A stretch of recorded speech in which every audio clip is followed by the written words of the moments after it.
Assalomu alaykum. Bugun geometriyadan ssenariy kitobidan 10.018 dan 10.019 ko'ramiz. Demak, mana uchuvchiga berilgan, demak, 4 balandlik tushirilgan tomon 8 ga teng, 604 balandlik tushirilgan tomonni topish kerak va 3-tomonni ham topishimiz kerak. Demak, yuzalardan foydalanamiz. Ya'ni 604 ko'paytirilgan 1 taqsim 2 teng bo'lar ekan 4 ko'paytirilgan 8 taqsim 2 dan. Bundan bizga 1 kelib chiqadi 5 liga.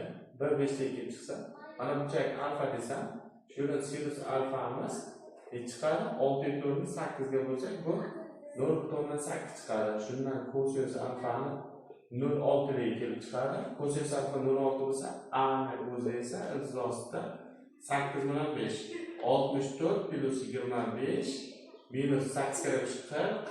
42 ko'paytirsak 80 ko'paytirilgan 0.6 kosinus alfamiz. Demak, bu ne chiqadi? Ikkalasini qo'shsak 89, to'g'rimi?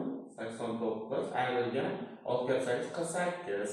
Demak, 48 dan ayirsak iltizosida 1 4 iltizosida 41 chiqadi. Demak, javob mana bu iltizosida 41 ga teng.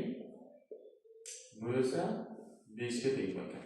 Demak, ikkinchi misolda esa muntazam uchuvchi berilgan. Demak, mana 60 gradus, 60 gradus, mana bu 60 gradus.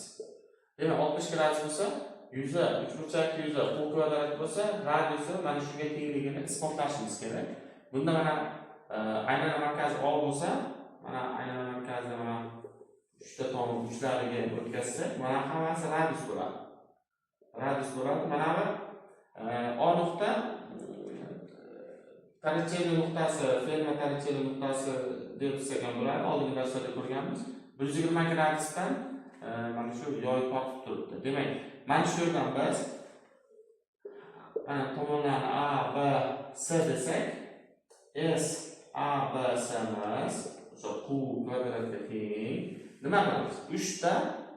3 ta mana bu S, A, O, C ga teng bo'lar ekan. Buncha bu 3 ko'paytirilgan mana bu 1 taqsim 2 L kvadrat bo'ladi. Ya'ni bu tomonlar ko'paytmasi va ular orasidagi burchak sinusi. Demak, sinus 120 gradus bo'ladi.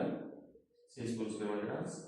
Bunda esa demak 3 taqsim 2 ko'paytirilgan L kvadrat ko'paytirilgan sinus 120 gradusda 60 gradusda iltizosida 3 taqsim 2 bo'ladi.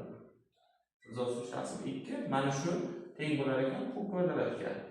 Demak, Q kvadratga teng bo'lsa, buni L kvadratni topsam, men L kvadrat topsam 4Q kvadrat bo'lingan 3 iltizosida 3. Demak, bundan ildiz chiqarsak, qaranglar.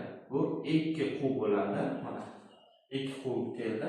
Endi mana bundan ildiz chiqarsak, mana bu iltizosida 3, mana bu esa 4-iltizosida 3. Demak, mana buni 4-iltizosida 3 ning kvadrati desak bo'ladimi? Demak, 4-iltizosida 3 ning kubi bo'ladi. Irratsionallikdan qutqarsak, bu 2Q 4-iltizosida 3 bo'ladi-da, pastda 3 qoladi. Demak, isbotlandi.